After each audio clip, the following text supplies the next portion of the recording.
Welcome to Coffee, Eggs and Inspiration. It's a weekly show on YouTube and going out on SoundCloud as a podcast as well. And each week I get the privilege of meeting somebody super interesting and just talking to them about their story. And this week is no different. I'm very lucky to be joined by Relph, who is kind of a child prodigy, 19 years old, I think, serial entrepreneur, youth ambassador, podcaster, broadcaster, content producer, Generation Z, I believe, is the right classification, and an incredible story in a very, very short space of time so far, but there's lots of content there. So welcome, Brandon. Thank you for having me. I feel like you've given me a great introduction. I've now got to live up to it for the next 40 minutes. I actually prepared by listening to, you did a TED talk, right? I did, recently? yeah. Last year, I got approached to do a TEDx talk, and it was like, it was at the largest TEDx event in Europe. Really? So it was like, I think 1,700 people there. So it was like quite a, and it was like, where was it? It was in Brighton, so from down in the south anyway, and they were like, do you want to come and do a TED talk? And I was like, yeah. And you'll notice that it's quite short. I didn't notice that. Because it was designed to be short, so it was designed actually to be a bit more consumable for sort of young audiences. With shorter attention spans. Yeah, but not just that, but like I feel like I said what I needed to say in the 5-6 minutes that it was, and I didn't want to drag it out for like 18 minutes, because for me the important message, which I hope came across, was that young people should be brought into conversations.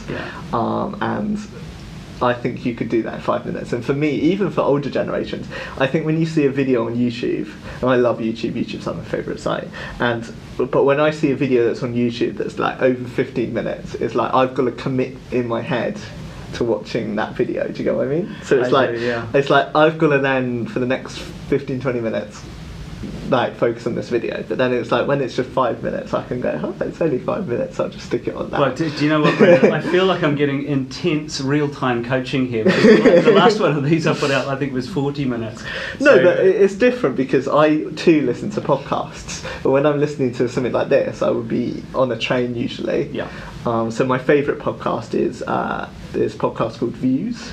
It's by YouTubers David Dobrik and Jason Nash, huge YouTubers in the States, huge young skewed audience, and they do this like 40 minutes, so they sit there and talk about funny things that have happened in their week and life, and it's just quite a nice, refreshing sort of one. Entertaining. Entertaining, and I stick it in because I'm not a huge like music fan. So I don't listen to a huge amount of music. The music I do listen to tends to be, I love like musical music.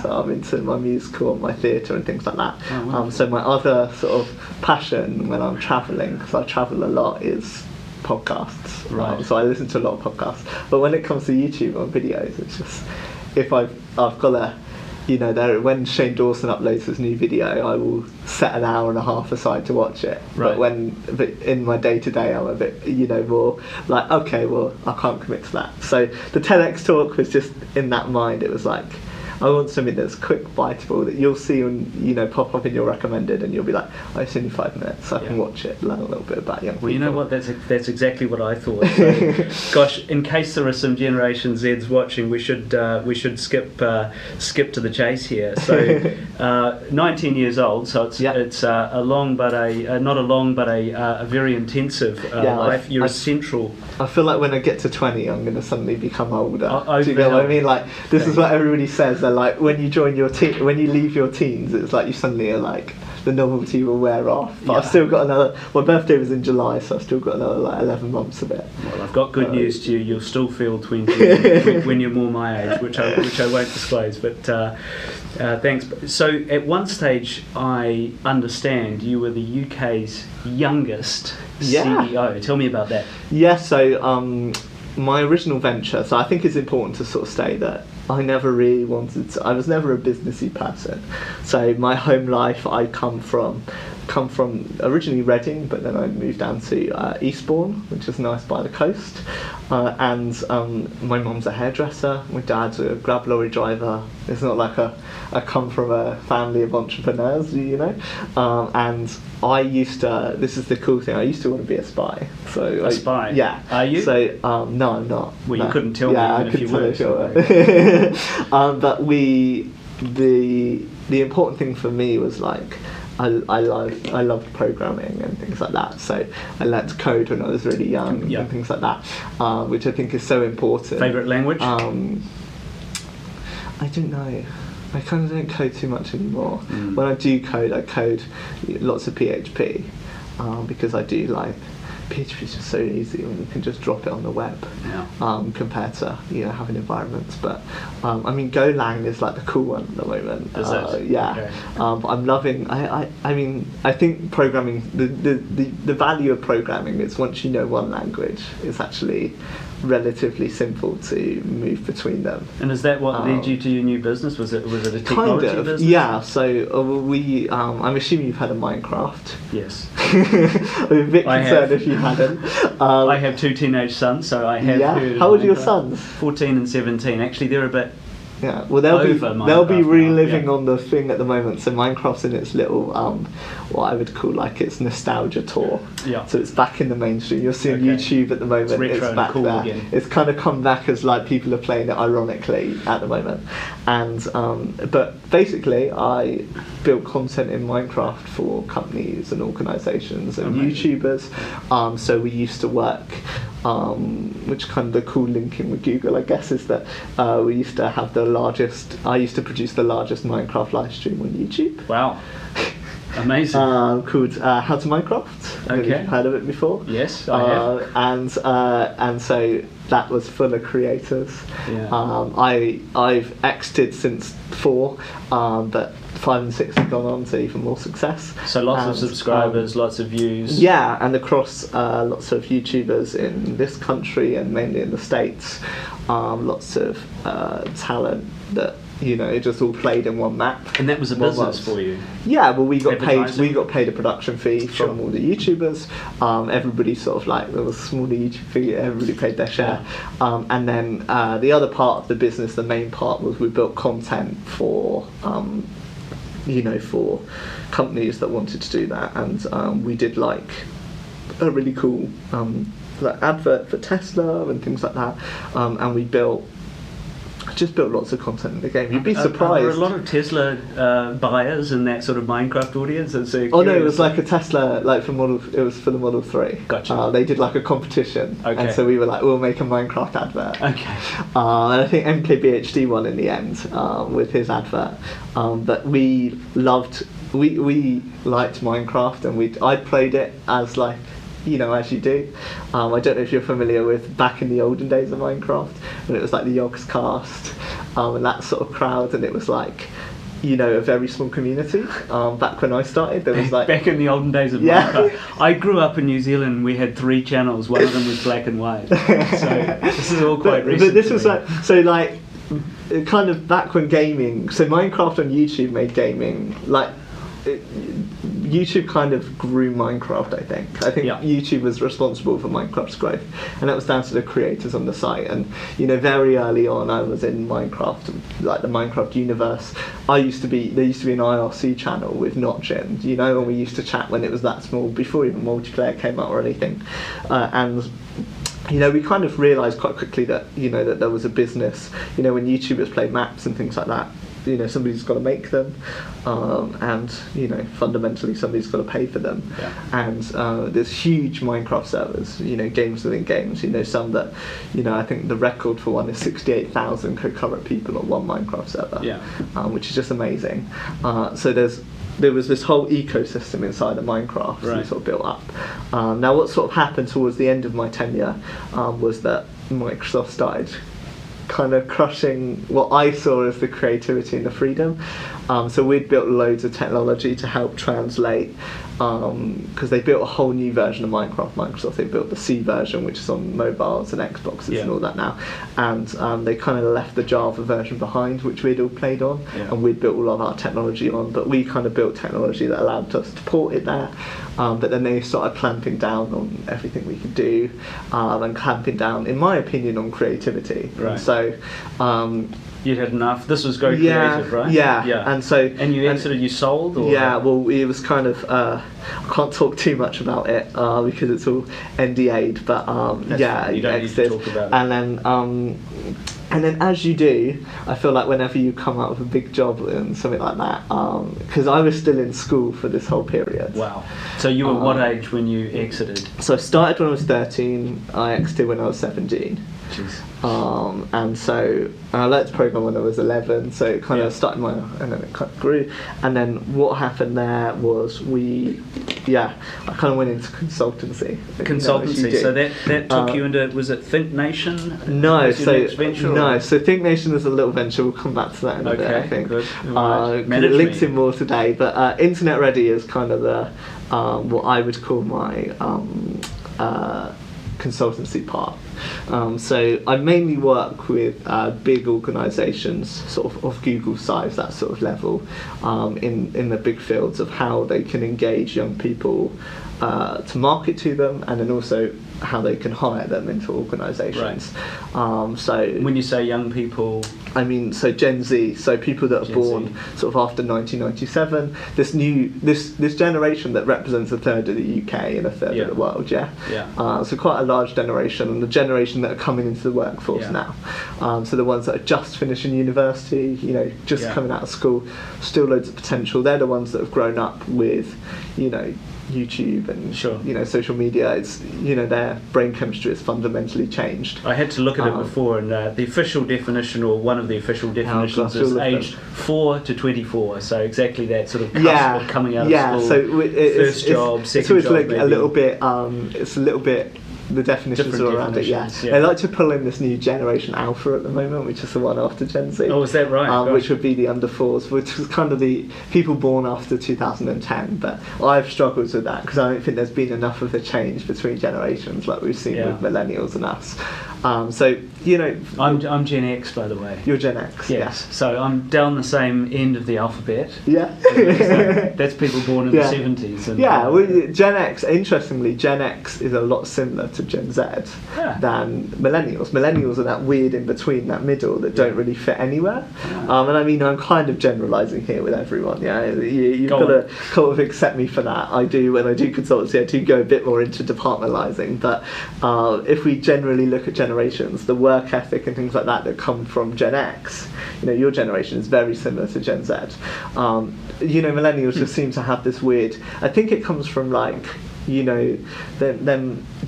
not growing up with the internet in a different way, kind of like I don't remember a time without YouTube, whereas they will, and I think it's a matter of the funny thing in marketing is I always find is that you have to actually try a little bit harder and smarter to market to Gen Z, because we're a bit more like, you can't, Facebook kind of grew on advert success, particularly with the millennial audience, but that was because that millennials are kind of quite easy to advertise to passively like that, whereas researching we found is that Gen Z aren't, and you have to engage them in different ways, and lots of that is through sort of influencer marketing, sort of advertising with video and things like that, and which is incredibly important, but lots of the brands and particularly people that are high up in companies don't necessarily get that.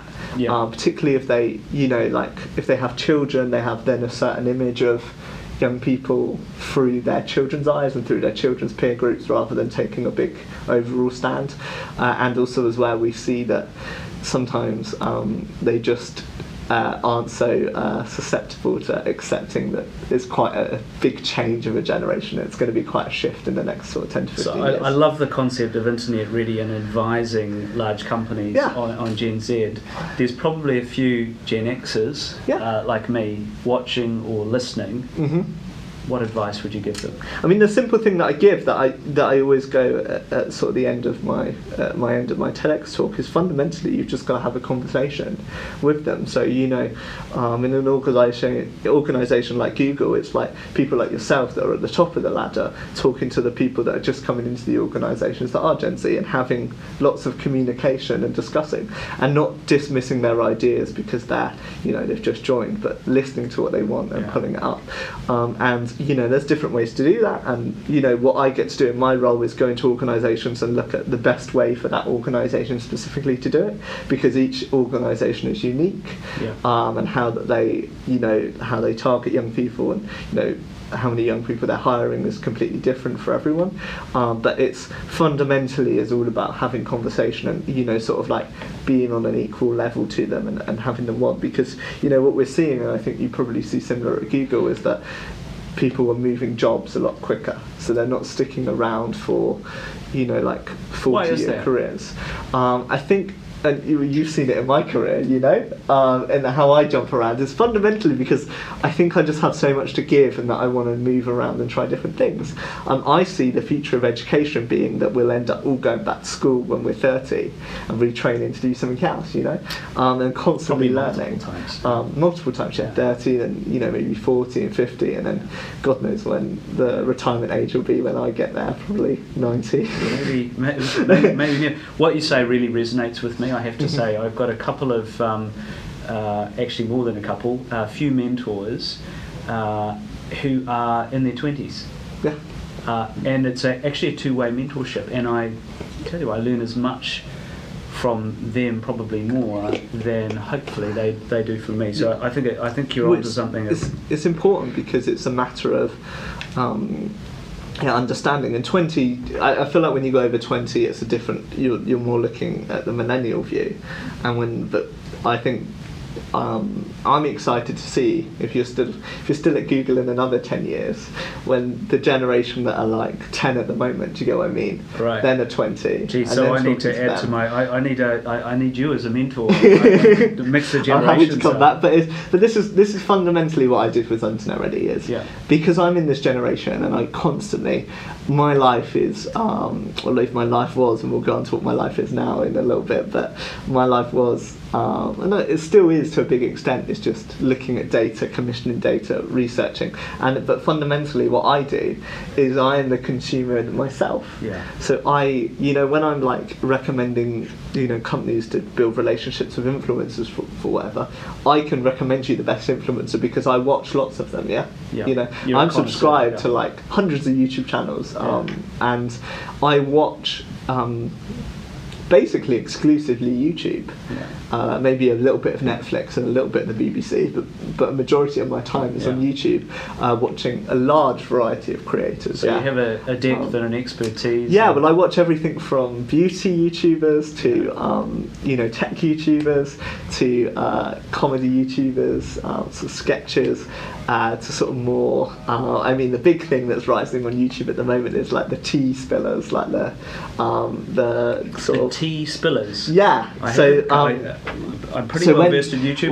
When controversy happens on YouTube, so earlier this year there was a big controversy about, say, James Charles, which I'm sure you might have heard of. It sort of gets picked up by lots of commentary channels. Right. So lots of ones that like to comment on sort of affairs and things like that, and it's known in the industry as tea spilling. Okay. And so we're in that age at the moment where that's kind of really big on YouTube. Speaking of young YouTubers, have you heard of Ryan Toy's review? Yes, I know Ryan's team quite well. Yeah. You know Ryan's team quite well. I don't know Ryan personally. I feel like it'd be a little bit weird if I knew Ryan. He's about 6 years old, I think. Yeah. He does it with his mum.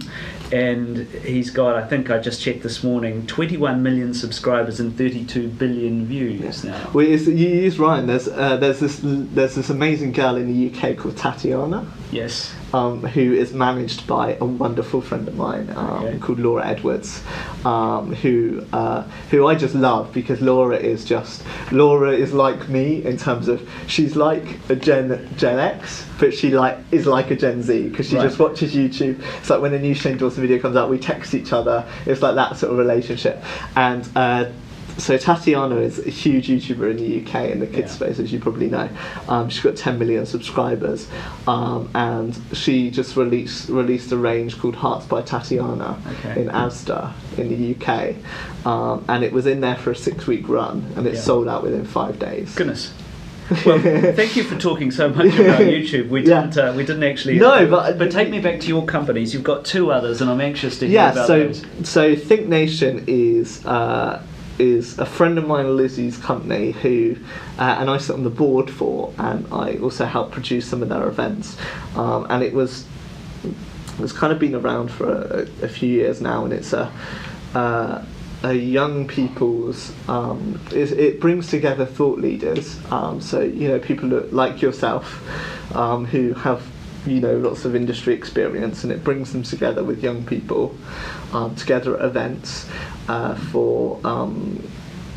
to basically sort of discuss and come up with solutions for stuff. So we've been into lots of organisations who've commissioned us to come in and come up with different solutions. I mean, my favourite work is what we've been doing down in Brighton. We came up with some sort of solutions. A group of young people came up with some solutions about solving homelessness in the city. So Brighton is one of the highest homeless populations. 1 in 69 people in Brighton are homeless. Really? Yeah. And so it's a huge issue, and he came up with an idea, and then what we did through Think Nation is we took it to the council, and now the council are picking it up and bringing it out and sort of working with the young people themselves to try and make their ideas plausible. And another idea came up which was about rubbish.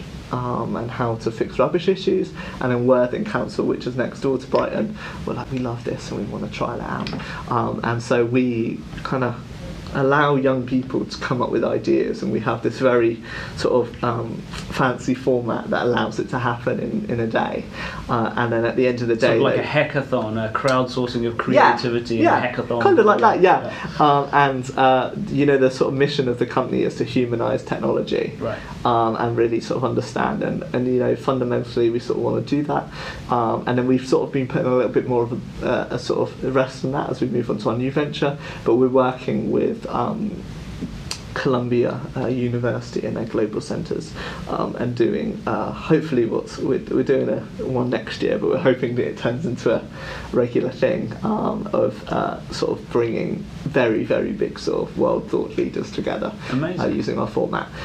So most of that's Lizzie's child, but I come into it a few years ago, and sort of I'm the person that helps sometimes connect the dots, and it's sort of been that, and Lizzie and I have sort of, it's allowed us to work together professionally before sort of going into what is now our current venture, which we started 2 months ago, which is Studio B, which is the way we're pitching it is a game-changing new production company. We don't feel that there's been enough innovation in production companies for forever. You look at all the big, even the big incubators in London and things like that, and none of them on their lists even have production company as like a type. Do you know what I mean? So break this down. When you say production company, what do you mean? We make television shows. Right.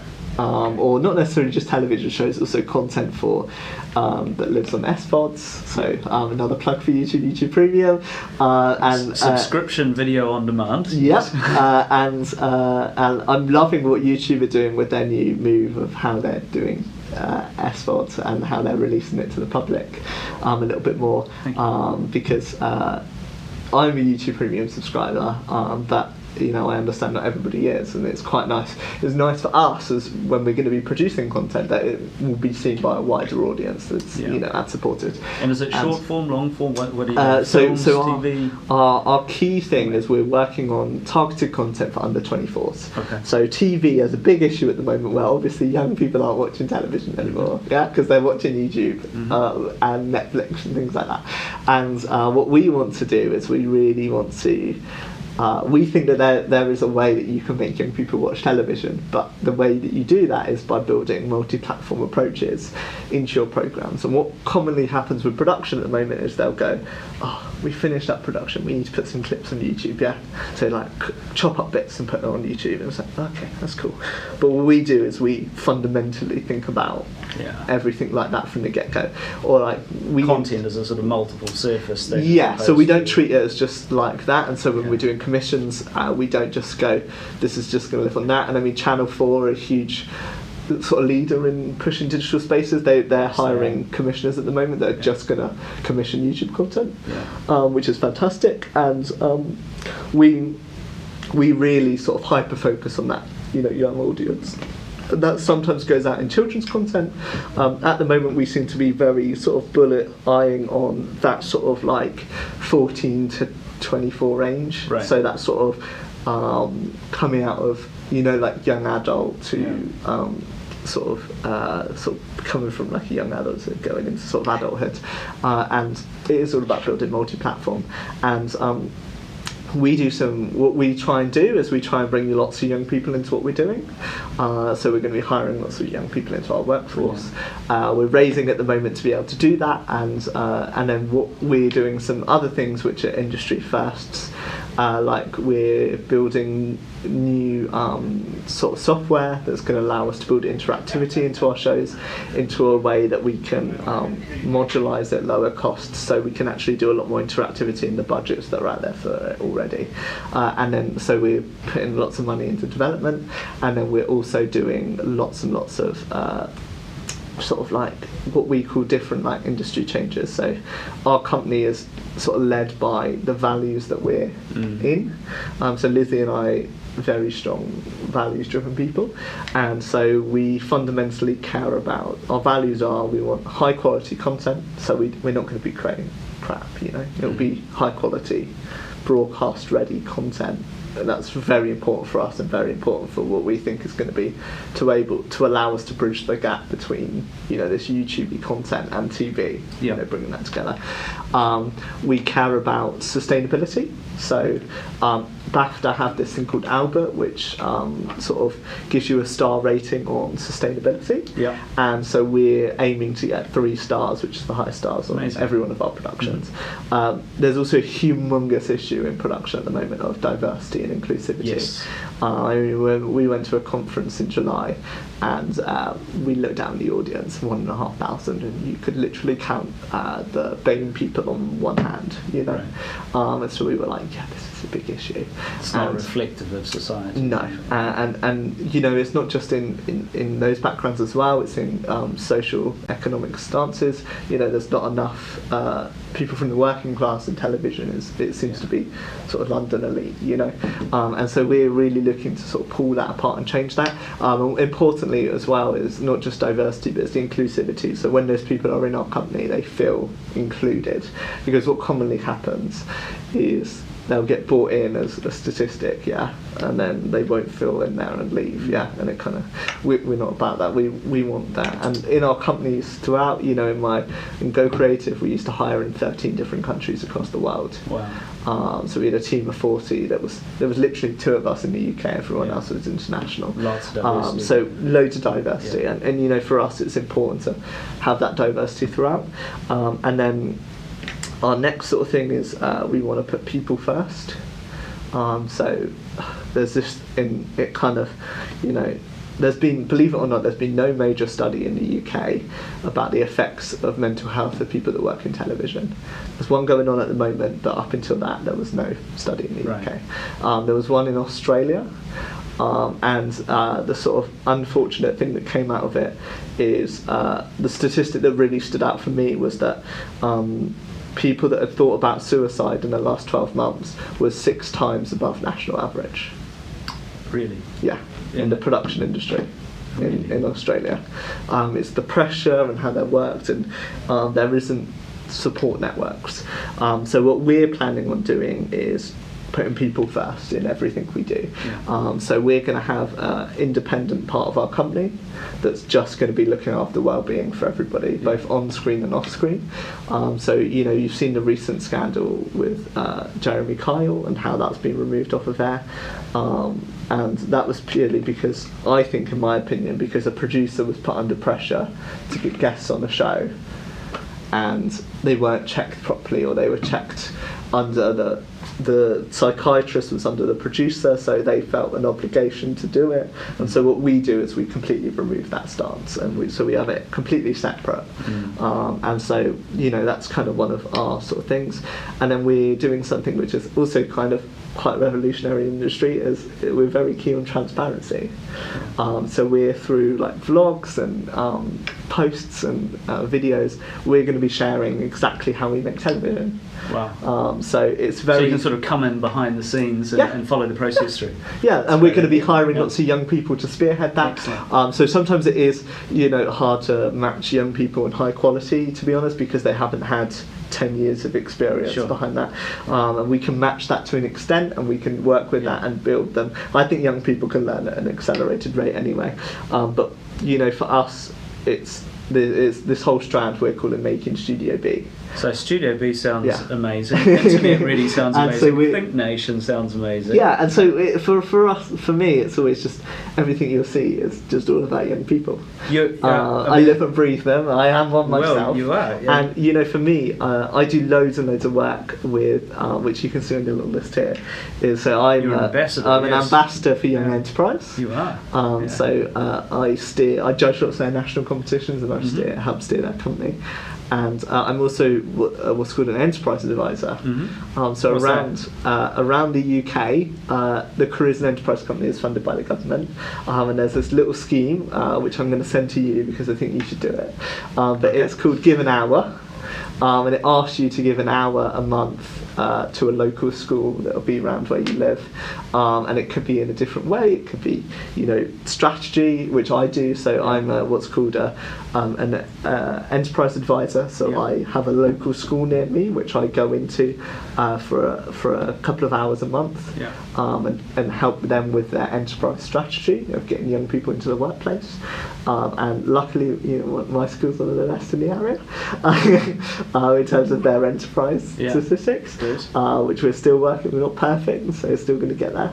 And then there's a big push for the government at the moment getting careers education. I would be very happy to personally volunteer. I don't know what school. I don't know where part of London you're from, but there's going to be schools in your area. Well, I think it's important to go into different areas as well. I've done, I think, 4 talks at schools this year so far, and I love talking to you. Young people are a great audience and a rather intimidating one.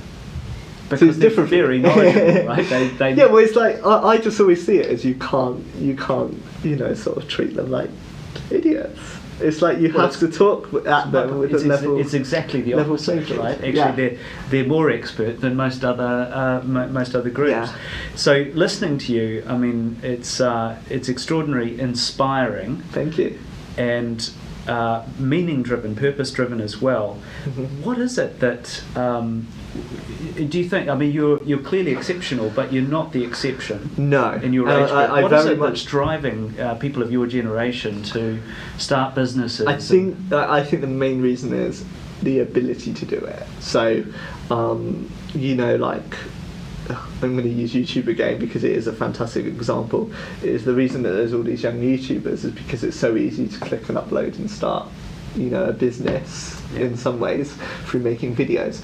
And that's, fundamentally, what we did is because it was so easy to talk and communicate and do that. There's a lower barrier to entry. Yeah. Yes, the legal framework is a little bit complicated. Taxes and all that are always complicated, but it's a matter of that there's that barrier to allow people to come in, and great organisations like Young Enterprise that show you that it's not that difficult to start a business if you really have a passion for it. And Studio B for us was we didn't think, oh, we're going to make a production company. It came from a place that I went to my agent with some production ideas for shows, and he went, I'm going to be honest with you, Brandon, you're going to have to get this to a production company, and then they're going to have to pitch it to a commissioner, and then maybe they'll pick it up, or they won't. It's a long process. And then I was like, went back to Lizzie, and I was like, why don't we just make the shows ourselves? Right, just do it. Yeah. And then we went to this conference, and we were like, wow, there's really big issues in the industry that need fixing, and it's like, well, nobody else is going to do it, well, why don't we just do it? And we're raising like a considerable amount of money. I say considerable, average amount of seed money in the UK, but we're raising a decent amount of money that's going to hopefully let us do what we want quicker. Because 2 months ago we thought, we'll just make a couple of shows. We've got an idea. So if somebody wants to invest, how do they do that? They can email me if they want. Okay. I'll link the email address. Yeah, or you could it's on my website, which is just brandonrelph.com. Perfect. Which I love that Brandon Relph. I'm at Brandon Relph everywhere, which is awesome. Yeah. The benefit of a unique name. Yeah. To be honest, we're looking for people that can really. So what we're doing at Studio B, which is different, is, and I can't name them at the moment, or I can tell you afterwards, but until we've sort of published them, but we have an amazing board of people that are like ex-executives, ex-heads, ex-controllers from all the major broadcasters in the UK. Mm-hmm. So we've got a really big industry-backed board, so it means that we're not just two scrappy people that haven't made TV shows before making TV shows. We've got, like, in my opinion, maybe one of the best boards in television, just because of how amazing, diverse, and how different it is, and how we sort of do that. And so we were doing this a couple of months ago, we just thought, we've got some ideas. We're going to this conference, we'll speak to some commissioners, we'll see if they like them, and we'll see about how we produce them. And then we kind of very quickly realised that there's actually a lot of demand for what we're doing. And so now it's been like, this past month has been a matter of Lizzie and I sat there going, okay, we need to write a business plan and think about how we're going to strategy. How are we going to scale this? Because the way television works is we could get a commission that's like £5 million, and so it's like we suddenly then got to scale from two of us to 100 of us. And you've somehow got to bankroll that until you get paid. Yeah, and luckily in the UK, the nice thing about the UK, and this is why I love it, is the production space in the UK is growing phenomenally. It's growing a ridiculous amount per year. There's a huge demand from all SVODs in America and around here for British-made content. For proudly British content. It's actually, the ironic thing is in the UK we have a huge deficit of like studio space, just because there's so much production going on that they can't build enough buildings quick enough. Business idea for I know, we want to build a studio one day, and for us it seems like there's not much going on in this space. But if we're taking on investors, and if people are genuinely interested in investing, we're looking for people that really share our values. Gotcha. If you don't resonate with what we want, because I would happily give up my salary so we could do better at hiring diverse people, and we would compromise profits to do that, to make sure that we've got that. There's good money to be made in production, but fundamentally we're looking to sort of really sort of change things. And we understand that, as you probably understand, working at a huge technology company, is that tech and development is expensive, and that to do that it's going to sort of be a process within itself. But from an idea that started on a train up to Sheffield a few months ago, I think we're doing pretty well for a few months. It sounds like you are. For us, it's always just about what are we passionate about, and right now, and it goes back, I probably won't be doing this forever. I'll be doing this probably for 5 years or so, and then I'll be on to my next adventure. But right now, I see that there's actually a huge 5 years would be a record for you, wouldn't it? I know. I'm writing my 5. It's like they're like, you've got to write your 5-year plan. And I'm like, okay, we'll still have to be here in 5 years. It's an amazing idea. I'm going to put the links below the video and the podcast, and I can confirm also, what you said. that it's really easier than ever to do this. Oh, it really Case in point, is. right? If you look over here, what do you see? We're doing this, we're filming this and recording the soundtrack on a smartphone that's sitting on top of a tripod with a 40 quid microphone.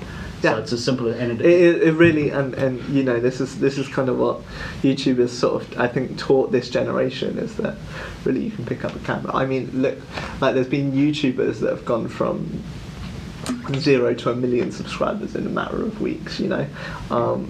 Anything's really possible. Anything's possible. Yeah, it's always like you can never gamify YouTube, because fundamentally I don't think you guys even understand the black box that is YouTube, and how the algorithm does that, and people try and play it. But it's a matter of like producing good quality content, doing the best, and then eventually you'll get rewarded for it. And you know, fundamentally it might not end up being a reward in, you know, you might not get 1 million subscribers, to go what I mean. But what you might get is suddenly a big portfolio on YouTube of filmmaking stuff that you can then come to, you know, somebody like me that's really eager to hire someone like you. And I've suddenly got this big, you know, portfolio of the last 2 years that you've been making videos for, you know, to look at. So really, you know, it can sort of open up loads and loads of doors like that. And it really, this generation really, really excites me for what it's going to bring in the next 10 years. Well, it excites me too. It's been an absolute pleasure having you on the show. Thank you for having Brandon. me. Thank you for that inspiration, and all the best for your new business. Thank you.